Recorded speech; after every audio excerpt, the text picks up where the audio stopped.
This is Hotshot Archery's Outdoor Podcast.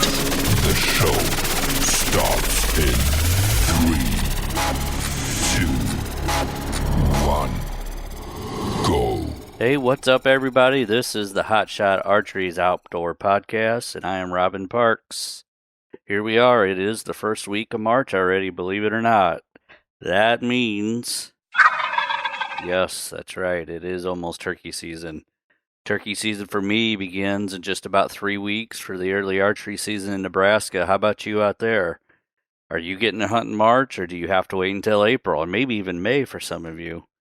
For me, that early archery season in Nebraska just kicks it off. I'm usually in the middle of hundreds of turkeys. I just absolutely love it. A lot of people don't like to hunt that early because birds are still grouped up, but I guess over the years I've figured out how to be in the right place, how to figure out what's happening with them, how to call to them, how to be in their way sometimes. And I've had some great early season hunts. So yes, this week we're going to be talking about turkeys. We're going to answer a few questions that I seem to get asked a lot, and that's also going to lead us down the road, similar to last week, of talking about some social media nonsense that I see posted that are specifically related to some of these questions. But first, let's talk about what's happening in the outdoors right now. I know a lot of my buddies are out shed hunting. I'm kind of jealous. I'm seeing pictures of sheds, and I haven't been able to get out yet myself. For someone, myself, that uses the hashtag no off season so much, there really has been an off season for me. I scheduled myself carefully planned, I should say, between deer season and turkey season to have my left hand operated on. Had a trigger thumb that was locking up, also carpal tunnel, so they took care of both those things. So there is no shooting for me right now, but I should be fine and cleared to start shooting at least a week before I start turkey hunting, so it should be good there. But not much for me in the outdoors or activity related just yet, but I'm hoping maybe even to squeeze a hog killing before I start turkey hunting. We'll see about that, but maybe find some sheds. Really, the winter weather has finally kind of cleared out for us and let loose, and it's been pretty nice. So really looking forward to getting in the outdoors and just doing outdoor stuff again. So let's get to it. We're going to be talking about turkeys probably for the next several episodes through the next couple months. I'll be updating you on my hunts. We'll continue to have some episodes probably more often than usual. I usually try to publish every 2 to 3 weeks. Maybe we'll go to once a week for a while. There's a lot of turkey subjects we can talk about, but let's get started for this week. A big question that I get asked a lot, and I also see posted a lot on turkey pages, is when should I start scouting? Is it too early to start scouting? How much do you scout? And the honest answer for me is I don't worry too much about scouting this time of year. And here's the reason why. If I went out and found some gobblers tomorrow here in Missouri, the chances of those birds being in the same location, doing the same thing, same routines now that they would be doing when the season in Missouri starts, that second or third week of April, is pretty slim. They're probably not going to be. And so I always tell people that, honestly, from my standpoint, the best scouting that you could do is a day or 2 days or 3 days, maybe a week at most before you're going to be hunting. And the best way to do that is just simply get out and listen for gobblers. If you can get out and hear some of those gobbles, yes, just like that. If you can hear that, what other sure sign is there that you have that gobbler in your area close to hunting time? There is none. So for me, my answer is I don't worry about doing too much scouting. And frankly, when I'm going out of state, say Nebraska, say Kansas, we're talking about going to South Dakota, getting out weeks or a month or 2 months ahead of time is just not going to happen for those trips. I won't say I can't, but I'm not willing to put in the time to jump in the truck and drive 9, 12, 16 hours, whatever it might be, to go out of state and put a bunch of scouting time, I've got to put that time into hunting time. So I'm typically am doing my scouting at the same time that I'm hunting. And for me, that has really been okay. What I've done is scouted and hunted at the same time, figured it out on the fly. Like, you go hunting, say you're out hunting in the morning. I mean, you're starting to find the pieces of those puzzles. And if you get lucky enough, like I sometimes happen to do, maybe you get the whole puzzle put together that first morning. Things fall right into place where you kill something. That doesn't happen a lot. Sometimes it does. But what I have kind of figured out is somewhere along the lines of day number 2 to maybe day 3 is when everything seems to fall into place. I seem to be figuring out enough to get myself on a turkey and get the job done, get one killed.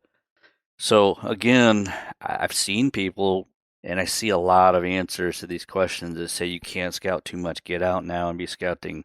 And while I won't discount getting out this time of year is a great way to get out and learn the terrain of your area, learn the lay of the land, and start to put together a plan of if there's turkeys here, where's going to be a good setup to call them in, where are the turkeys likely to travel through. Sure, those are good things you could be finding out now. But for me, getting out in the mornings or the evenings in some places, such as Kansas, such as Nebraska, where they gobble a lot in the evenings, mornings, evenings, great times to just be out, listen, and let that be your scouting. And I'm going to go back to what I said about turkeys that you hear or see now not being where they are when the season starts. The extreme end of that I see in Kansas where I hunt, and Nebraska even to a bigger degree. The places that I hunt early archery season will have hundreds of turkeys. It's their winter roost areas. If I go back in April, later in April, if I have it tagged out and I go back up there, those big giant flocks are not going to be there. In fact, there's only at times going to be maybe a couple gobblers using those roosts at most. Those turkeys are largely gone. They've spread out into surrounding hills. And the reverse of that's true also. When I go in early archery season in March, I'm going to go to properties, or I have access to properties, let me say, that will be completely void of birds in that early archery season in March. However, if I go back in April, there will be birds that have moved into those areas. That's a great example of why I could go scout right now, but if I was going to be hunting in April, that scouting would really not be very useful because there are some properties just are not going to have turkeys right now that will in April. And vice versa. The same thing is very much true where I hunt in Kansas as well. Not quite to that extreme, but still to go where I hunt in Kansas and try to scout now, I won't say it would be a waste of time, but it would not be all that useful of information. So another topic that I wanted to hit on today is shot placement. And specifically, we're talking about archery shots on turkeys, and I'm going to mostly focus on body shots, even though more recently I've focused on headshots. It just has become my preferred method of killing turkeys with a bow and arrow. But there still are a lot of people that want to body shoot them, and I've killed a ton of them body shooting them. But I get asked about where to aim a lot on body shots, and I also see that topic posted on social media a lot. So I thought I'd spend a little bit of time talking about that. And I know that we've talked about it on past episodes last spring or whatever, but my method of picking a spot that I think is foolproof is to envision crosshairs on the turkey, and your vertical line should split the legs on the turkey, and your horizontal line should be just at or slightly above the height where the beard meets the chest. And so where those 2 points meet on that turkey is where you want to aim. And that is independent, doesn't matter, independent of body position, whether they're in strut or out, facing dead away, facing you, broadside, or quartering away, quartering to. It doesn't matter. If you envision that crosshair on that turkey and split those legs and just at or above the beard height, if you hit a turkey there, you're going to kill that turkey. No more of this nonsense about, I see so much about too many bow shots and turkeys getting away, or it's too hard to kill them. I think the single biggest factor for people to have success killing birds is knowing where to aim.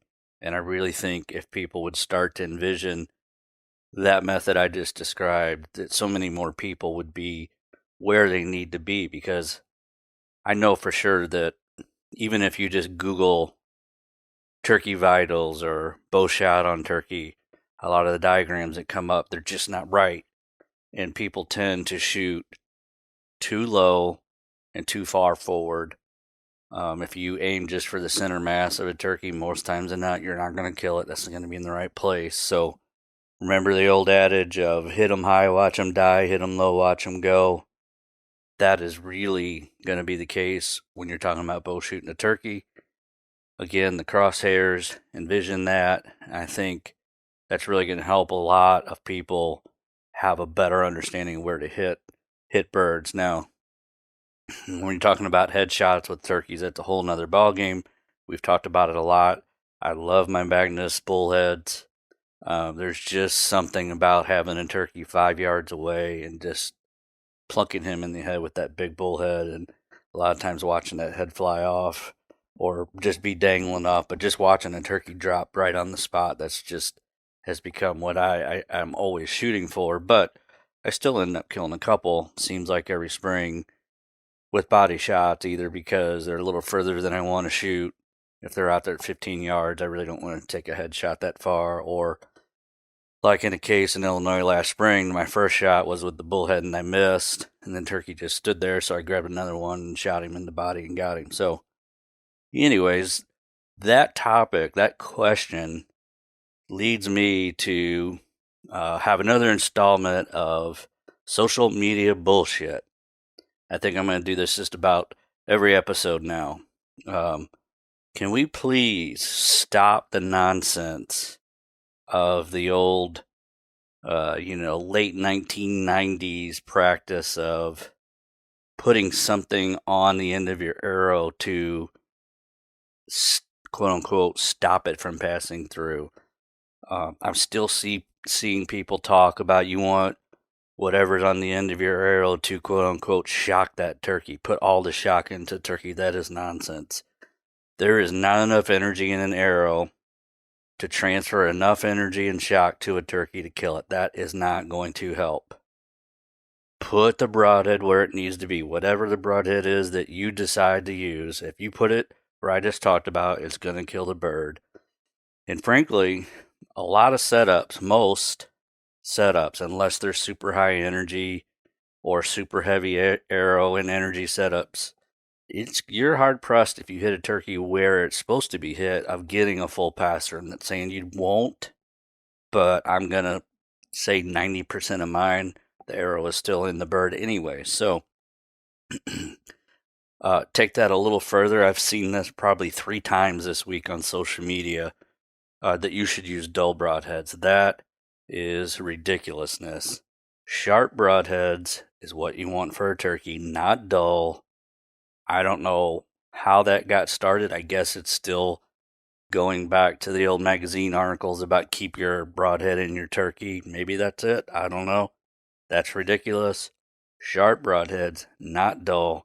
A turkey is no different than any other animal that you're after with a bow and arrow. You are killing that by hemorrhage.